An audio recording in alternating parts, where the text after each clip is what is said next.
बिस्मिल्लाहिर्रहमानिर्रहीम। अस्सलाम वालेकुम नाज़रीन, मेरा नाम दावर अजीज़ है और मैं एक मरतबा फिर शर्फ हासिल कर रहा हूँ आपसे अपने यूट्यूब चैनल पर बात करने का। नाज़रीन, पाकिस्तान में इंतखाबात की तारीख का ऐलान हो चुका है, उस पर बात करेंगे, लेकिन उससे पहले आपसे गुजारिश है कि अगर आपने अभी तक मेरा चैनल सब्सक्राइब नहीं किया तो आप सब्सक्राइब भी कर लीजिए, बेल आइकॉन भी दबा दीजिए ताकि आपको नोटिफिकेशन मिलता रहे। वीडियोज़ से अगर आप मुत्तफिक होते हैं तो उन्हें शेयर भी कीजिए, लाइक भी कीजिए ताकि ज़्यादातर लोगों तक ये बात पहुँच सके।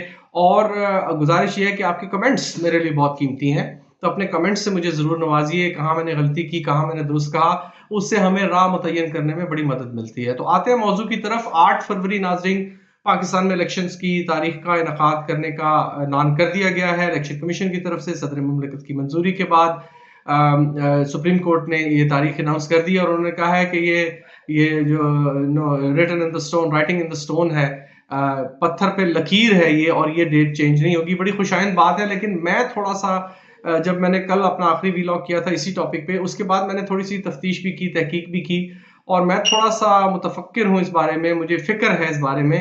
और वो ये है कि क्या कोई गेम तो नहीं होने जा रही पाकिस्तानियों के साथ। कैसे मुझे इस नतीजे पर पहुंचने का मुझे शुबा हुआ कि ऐसा हो सकता है, तो वो मैं आपके सामने रखूंगा। नाज़रीन, याद कीजिएगा कि अगस्त में जब कौमी असम्बली की तहलील हुई, तो उसके कुछ ही दिनों के बाद जो उस वक़्त के नाम नहाद अपोज़िशन लीडर थे राजा रियाज़, उन्होंने एक बयान दिया था। उनसे पूछा गया था, जी इलेक्शन होंगे नहीं होंगे, कब होंगे, क्या होगा? तो उनका एक जुमला था, वो ये वही राजा रियाज़ हैं जो पछाड़ते नहीं, पछाड़ते, जो कह रहे थे कि पछाड़ते नहीं अब हमें, और अब वो मुस्लिम लीग नून के टिकट पे इलेक्शन लड़ने जा रहे हैं। उन्होंने एक जुमला कहा था कि मैं आपको बता देता हूं कि इलेक्शन फरवरी के वस्त में होंगे, 3-4 दिन पहले या 3-4 दिन बाद। फरवरी का वस्त बनता है 14 फरवरी, क्योंकि 28 दिन का महीना होता है। 13-14 आप लगा लें, तो पहले 11 की तारीख आई और उसी शाम को फिर 8 तारीख को कंफर्म कर दिया गया। तो ये बात कोई चीफ जस्टिस ऑफ पाकिस्तान काजी फायज ईसा ने हम पर एहसान नहीं किया। ये जो लश्टम पश्टम एकदम बहुत क्विकली, बड़ी जल्दबाजी में, उजलत में नजर आ रहा है कि चटमंगनी पट ब्याह हो गया, ये पहले से प्लान मुझे नजर आ रहा है राजा रियाज के इस बयान के बाद, कि राजा रियाज जिसकी कोई वक़्त नहीं है, जो कि नून लीग का एक पिट्ठू था और उस वक्त असेंबली में वो बी टीम का किरदार अदा कर रहा था उसकी पीडीएम की हुकूमत का। तो उसे ये बात कैसे पता थी कि इलेक्शन फरवरी में होंगे? उस वक्त तक दूर दूर तक फरवरी का कोई जिक्र नहीं था। 90 दिन की बात हो रही थी, या 90 दिन से थोड़ा आगे जाने की बात हो रही थी हल्का बंदियों के बायस, और ये सारी चीजें। तो ये उसने बात कैसे कह दी थी? मुझे तो ये किसी बकायदा प्लान का हिस्सा लगता है। मैं कोई स्पेकुलेशन रेज नहीं कर रहा, मैं कोई शकूक शुबहात पैदा करने की कोशिश नहीं कर रहा, अपना तज्जिया आपके सामने रख रहा हूं कि किन बुनियादों पर मेरा ख्याल है कि ये सारा पहले से प्री प्लान था, और सुप्रीम कोर्ट को इस्तेमाल करके इसको बड़ा एक कानूनी जवाब देने की कोशिश की गई है। उसकी वजह एक और ये भी सामने आती है, जेहन में रखिएगा कि सुप्रीम कोर्ट ने अपने फैसले में ये कहा है कि जिन लोगों ने 90 दिन में इलेक्शन नहीं करवाया वो आइन शिकनी के मुर्तकिब हुए हैं, आइन शिकनी के मुर्तकिब हुए हैं। सदर पाकिस्तान के पास इख्तियार मौजूद था, जो 48 आर्टिकल है आइन का, उसकी झेली शिक नंबर 5 के तहत उन्हें इलेक्शन कॉल करने चाहिए थे, उन्होंने क्यों नहीं किए? और ये जो असम्बलियां गैर कानूनी तौर पर जो तोड़ी गई हैं, इसके बारे में उन्होंने कमेंट तो किया, लिखा अपने फैसले में, लेकिन ये नहीं बताया कि किन असम्बलियों की तरफ वो बात कर रहे हैं, क्योंकि पंजाब की भी टूटी, केपी की भी टूटी, और कौमी असम्बली भी ज़ाहिर है तोड़ी गई शहबाज शरीफ की तरफ से खत्म होने से 2-3 दिन पहले उसकी म्याद।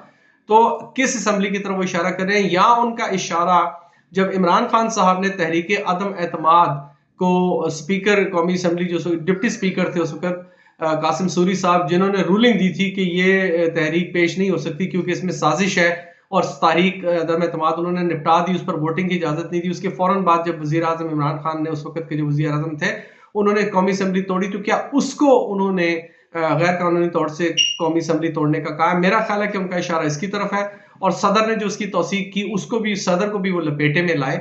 लेकिन अभी उन्होंने किसी के खिलाफ कोई एक्शन का ऐलान नहीं किया।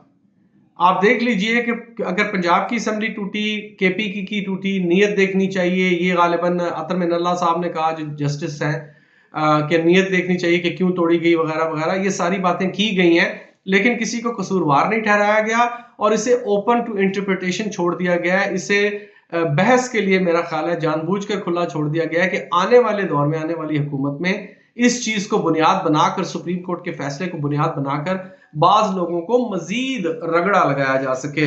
और अगर यही बात है तो फिर आइंदा नून लीग की हुकूमत के लिए रास्ते हमवार किए जा रहे हैं, क्योंकि पीटीआई की अगर हुकूमत आती है तो वो तो अपने खिलाफ कोई कार्रवाई ऐसी नहीं करेंगे। उन्होंने तो अपना जो भी काम किया वो आइन और कानून के मुताबिक किया, जैसे कि वो समझते हैं कि आइन और कानून में होना चाहिए, जिसका उनको राइट है। तो ये दूसरी वजह है जिसकी वजह से मुझे इसके बारे में शिकूक व शुबहात पैदा हो रही है कि ये फैसला कैसा लिखा गया। अगर कोई आइन शिकनी का मर्तकब हुआ 90 रोज में इंतखाबात ना करवा के, तो वो सदर मुमलिकत भी हैं, चीफ इलेक्शन कमिश्नर भी हैं, सूबाई निगरान हुकूमतें जो हैं वो इस वक्त गैर कानूनी हैं, वो भी आइन शिकनी की मर्तकब हो रही हैं, उन पर भी आर्टिकल 6 लगता है। लेकिन किसी का नाम नहीं लिया चीफ जस्टिस ने अपने तहरीरी हुक्मनामे में। तो ये बात बड़ी मशकूक मुझे नजर आती है कि उन्होंने ऐसा क्यों नहीं किया। आने वाले वक्तों के लिए हो सकता है उन्होंने इसको ओपन छोड़ दिया हो, ताकि अपनी मर्जी का रंग देकर इसे मजीद किसी कार्रवाई का, कानूनी कार्रवाई का की बुनियाद बनाया जा सके। ये चीज मुझे बहुत शक व शुबहात में मुब्तला कर रही है।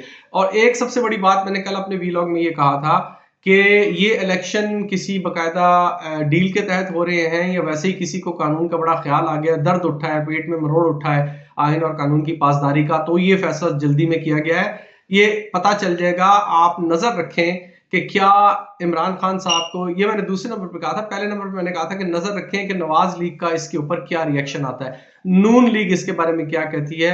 अगर वो इसको वेलकम करेंगे तो इसका मतलब है कि डील के तहत हो रहे हैं, और अगर वो इस पर एतराजात उठाएंगे तो इसका मतलब है कि उनके खिलाफ, उनके साथ जो डील हुई उसके खिलाफ कुछ काम हुआ है, लिहाजा वो इसके बारे में खुश नहीं है।